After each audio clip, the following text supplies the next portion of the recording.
Pensemos por un momento en el cuerpo humano como un motor que de repente se apaga. De eso vamos a hablar hoy, de la hipoglucemia. Es una verdadera urgencia médica que aparece cuando el combustible esencial de nuestro organismo, la glucosa, cae a niveles peligrosamente bajos. Entonces, para hacernos una idea clara, ¿qué es exactamente? Pues es eso, es un fallo energético crítico. Es como si esa luz de reserva del coche empezara a parpadear en rojo, pero dentro de nuestro propio cuerpo. La batería que nos mantiene en marcha está literalmente a punto de agotarse. Y aquí está la definición un poco más técnica. Es un síndrome clínico provocado por una concentración de glucosa en plasma demasiado baja. La glucosa al final es el azúcar, es la gasolina para nuestras células. Y cuando no hay suficiente, el cuerpo deja de funcionar como debería. Lo clave aquí es que aparecen una serie de síntomas que, y esto es importante, solo desaparecen cuando se consigue normalizar esa glucemia.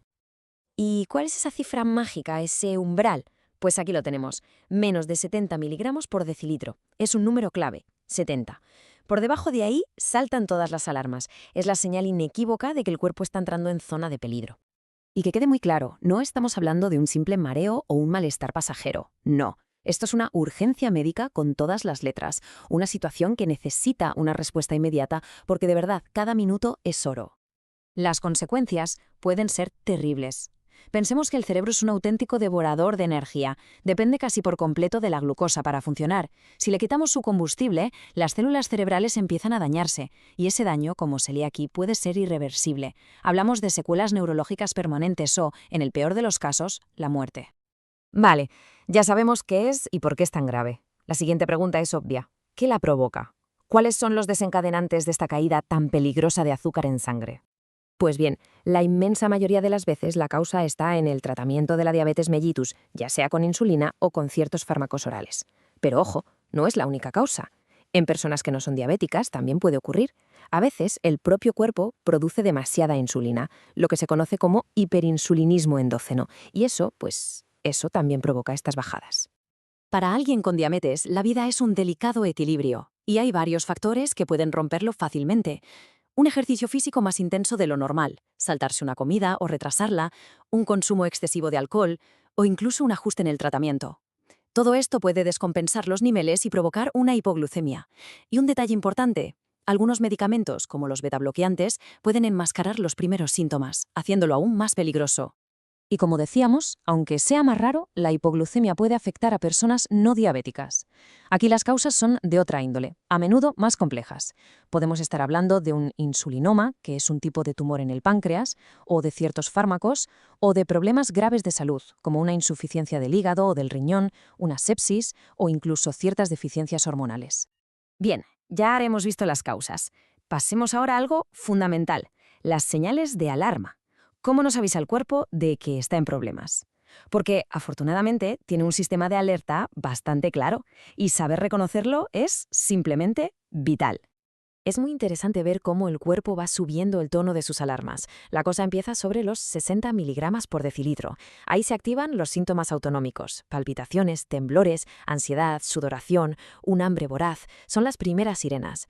Pero si la cosa no se corrige y el nivel de glucosa baja de 50, entonces el cerebro empieza a quedarse sin combustible. Y ahí vienen los síntomas neuroglucopénicos, confusión, debilidad, visión borrosa, cambios de comportamiento. Si la caída es todavía más severa, podemos llegar a la pérdida de conciencia, al coma o incluso a las convulsiones. Es una escalada muy clara. Pero aquí tenemos una de las situaciones más traicioneras, sobre todo en casos de diabetes de larga evolución. Con el tiempo, el cuerpo puede perder la capacidad de enviar esas primeras señales de aviso. Se acostumbra, por así decirlo. Esto se llama hipoglucemia asintomática y es tremendamente peligroso porque el nivel de azúcar puede estar por los suelos, pero la persona no siente nada hasta que ya aparecen los síntomas graves. Vale, ya sabemos identificar las señales. Eso es el primer paso. Ahora viene el segundo, que es igual de importante, el plan de acción. ¿Qué hacemos cuando detectamos una hipoglucemia? Para los casos leves o moderados, cuando la persona está consciente, hay una regla de oro muy fácil de recordar, la regla del 15 por 15. Es muy sencilla. Primero, tomar 15 gramos de carbohidratos de absorción rápida, como un zumo o azúcar. Segundo, esperar 15 minutos. Tercero, volver a medir la glucosa, y si sigue baja, pues se repite el proceso. 15-15, así de simple. Y aquí se ve clarísimamente la diferencia fundamental en la actuación. Si la persona está consciente, aplicamos la regla del 15 por 15. Pero, y esto es importantísimo, si está inconsciente o la hipoglucemia es muy severa, la situación cambia por completo. Jamás bajo ningún concepto hay que darle nada por la boca, podría atragantarse. En ese caso, la ayuda tiene que ser médica inmediata, glucosa por vía intravenosa o una inyección de glucagón. La respuesta inmediata, como hemos visto, es crucial para salvar la situación en el momento. Pero el trabajo no acaba ahí. Para una solución a largo plazo hay que ir a la raíz del problema. Exacto. Una vez estabilizada la persona, es fundamental investigar por qué ha ocurrido esa hipoglucemia para que no vuelva a pasar. El tratamiento definitivo dependerá de la causa. Si, por ejemplo, se descubre un insulinoma, la solución pasa por la cirugía. En otros casos, el tratamiento será médico, con fármacos específicos. Hay que atajar el problema de raíz. En definitiva, comprender qué es la hipoglucemia no es solo una cuestión de acumular datos. Se trata de tener la capacidad de reconocer esas señales de alarma y, sobre todo, de actuar con rapidez y decisión. Saber qué hacer en esos minutos críticos puede ser literalmente la diferencia entre la vida y la muerte. Así que la pregunta final es para reflexionar. ¿Estamos realmente preparados para actuar y quizás salvar una vida?